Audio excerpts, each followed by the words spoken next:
नमस्कार, SBT news में आपका स्वागत है। पेश है 16 नवंबर बुधवार दोपहर 1:15 बजे राजस्थान की 12 बड़ी खबरें।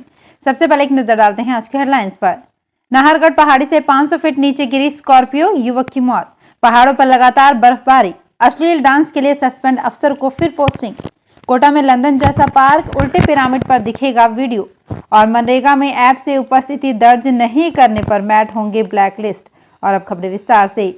नाहरगढ़ पहाड़ी पर देर रात एक स्कॉर्पियो कार पहाड़ी से नीचे गिर गई। कार के नीचे गिरने की आवाज सुनकर वहां से निकल रहे लोगों ने पुलिस कंट्रोल को जानकारी दी। पुलिस कंट्रोल से मिली जानकारी पर सिविल डिफेंस और ब्रह्मपुरी थाना पुलिस मौके पर पहुंची। दुर्घटना में सभी घायल कोटपुतली के सभी 5 युवकों को रेस्क्यू कर एसएमएस भेजा गया, जहां उपचार के दौरान 25 वर्षीय देशराज की मौत हो गई और कई घायल हो गए।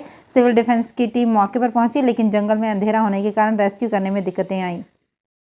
ठंड को पंख लगने जा रहे हैं। आगामी 3 से 4 दिनों में रात के तापमान में और भी कमी होने जा रही है। इसकी वजह यह है कि आने वाले दिनों में पश्चिमी हवा चलेगी। पहाड़ों में बर्फबारी के चलते मौसम बदलेगा।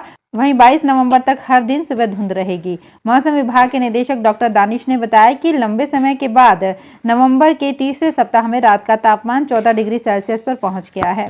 पिछले साल तापमान 17 डिग्री सेल्सियस के आसपास था। वहीं बुधवार सुबह न्यूनतम तापमान 15.4 डिग्री सेल्सियस रिकॉर्ड हुआ है।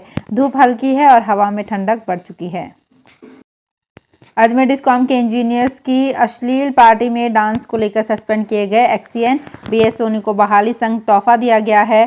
सोनी को एक्सीएन होते हुए अगेंस्ट चीफ सेफ्टी ऑफिसर के पद पर फिर से अजमेर में ही लगाया गया है। इसके लिए आदेश डिस्कॉम के सचिव एनएल राठी ने जारी किए, जबकि मामले में जांच अभी भी लंबित है। गौरतलब है कि डांस और शराब पार्टी के वीडियो सामने आने के बाद सोनी को पहले दिन के समय पर एपीओ किया गया था और जब सरकार का दबाव पड़ा तो रात को सस्पेंड कर मुख्यालय झुंझुनू किया गया।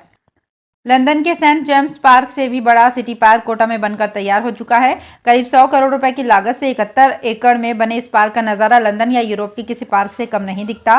पार्क के बीचों बीच 1200 मीटर लंबी एक नहर गुजरेगी। एक आर्टिफिशियल गुफा और कांच से बने ग्लास हाउस में लोग कॉफी का मजा ले सकेंगे। गोल्फ कोर्ट पर बैठकर पार्क घूम सकेंगे। ये पार्क कोटा की नेचुरल ऑक्सीजन फैक्ट्री बनेगा, क्योंकि यहाँ लगाए गए 2 लाख से ज्यादा पेड़ 8 किलोमीटर तक शहर वासियों को शुद्ध ऑक्सीजन देंगे। जिला परिषद सीईओ रामकिशोर मीणा ने मंगलवार को पंचायत समिति नांगल राजावतान क्षेत्र में मनरेगा कार्यों का निरीक्षण किया।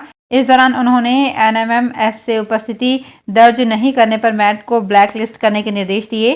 दौसा जिले की पंचायत समिति नांगल राजावतान में पंचायत समिति स्टाफ की समीक्षा बैठक लेकर मनरेगा योजना में आधार सीडिंग की कम प्रगति पर संबंधित ग्राम विकास अधिकारी को 3 दिवस में लक्ष्य अर्जित करने के निर्देश दिए। देवउठनी एकादशी को अबुझ मुहूर्त में शादी ब्याह होने के बाद अब 25 नवंबर को शुक्र उदय होने के बाद शुभ और मांगलिक कार्य की शुरुआत होगी।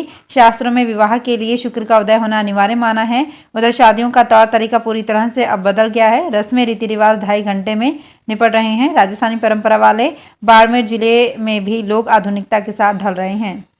किसानों को दिन में बिजली उपलब्ध करवाने के लिए सरकार ने सौर कृषि आजीविका योजना लागू की है। इसके लिए बाड़मेर जिले में 125 बिजली घर बनाने की लोकेशन आवंटित की है। इन लोकेशन पर सोलर प्लांट से बिजली बनेगी। सरकार का मकसद है कि किसानों के पास पड़ी बंजर या बिना उपयोगी जमीन 25 साल के लिए लीज पर देंगे। इसके लिए कंपनी उस पर सोलर प्लांट लगाएगी। किसान को जमीन का किराया मिलेगा, साथ ही आमदनी भी होगी। टीचिंग फील्ड में नौकरी की तैयारी कर रहे उम्मीदवारों के लिए अच्छी खबर है। संघ लोक सेवा आयोग ने लेक्चरर सहित 160 पदों पर भर्तियां निकाली है, जिसके लिए उम्मीदवार पीएससी की आधिकारिक वेबसाइट पर जाकर 1 दिसंबर तक ऑनलाइन अप्लाई कर सकते हैं। आवेदन करने वाले उम्मीदवार के पास किसी मान्यता प्राप्त विश्वविद्यालय या संस्थान से एग्रीकल्चर इंजीनियरिंग या मैकेनिकल इंजीनियरिंग में डिग्री होना चाहिए। इसके साथ ही किसी भी सरकारी या निजी सूचीबद्ध संगठन में शिक्षण अनुभव जरूरी है। सरदार शहर उपचुनावों को लेकर भाजपा ने अपना टिकट पहले घोषित करके कांग्रेस की तुलना में अपनी तैयारी जल्दी शुरू कर दी है। हालांकि राजस्थान में पिछले 4 साल में हुए उपचुनाव में कांग्रेस का पलड़ा भारी रहा है, लेकिन हर चुनाव के पहले अलग समीकरण होते हैं। इधर उपचुनाव को लेकर पहले भाजपा के प्रभारी महामंत्री अरुण सिंह और प्रदेशाध्यक्ष डॉक्टर सतीश पूनिया ने कहा था कि उपचुनाव में सहानुभूति की लहर रहती है। करौली जिले के हिंडौन सिटी में श्री दिगंबर जैन अतिशय क्षेत्र श्री महावीर जी में 24 साल बाद महामस्तकाभिषेक कार्यक्रम 24 नवंबर से 4 दिसंबर के मध्य होगा। इस कार्यक्रम में दूर दराज के शहरों से भी काफी संख्या में जैन समाज के लोग भाग लेंगे।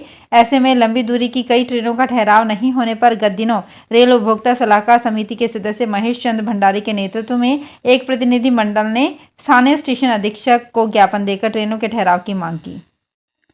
राजस्थान हाईकोर्ट ने एक महत्वपूर्ण फैसले में कहा है कि सार्वजनिक भर्ती में सामाजिक प्रथा के आधार पर तलाक का दावा मान्य नहीं है। सरकारी नौकरी में तलाकशुदा महिला के लिए आरक्षित कोटे से लाभ लेने के लिए महिला के लिए तलाक की डिक्री अनिवार्य है। इस फैसले के साथ हाईकोर्ट की खंडपीठ ने एकल पीठ के आदेश को अपास्त कर दिया। न्यायाधीश संदीप मेहता व न्यायाधीश कुलदीप माथुर की खंडपीठ के समक्ष राजस्थान लोक सेवा आयोग की तरफ से हाईकोर्ट की एकल पीठ के आदेश को चुनौती दी गई थी। गुजरात क्राइम ब्रांच ने सूरत के पांडेसरा इलाके से 1.797 किलो एमडी ड्रग्स बरामद की है। इसकी कीमत 1 करोड़ 80 लाख रुपए है। क्राइम ब्रांच टीम ने बताया कि खुफिया जानकारी मिलने के बाद इलाके में छापेमारी की गई थी। मामले में एक आरोपी को गिरफ्तार किया गया है। तो फिलहाल इस बुलेटिन में इतना ही, फिर हाजिर होंगे कुछ और बड़ी खबरों के साथ। अगर आप भी अपने आसपास की छोटी बड़ी और महत्वपूर्ण खबरों से अपडेट रहना चाहते हैं तो सब्सक्राइब कीजिए हमारे चैनल एसपीटी न्यूज को और प्रेस कीजिए बेल आइकन पर।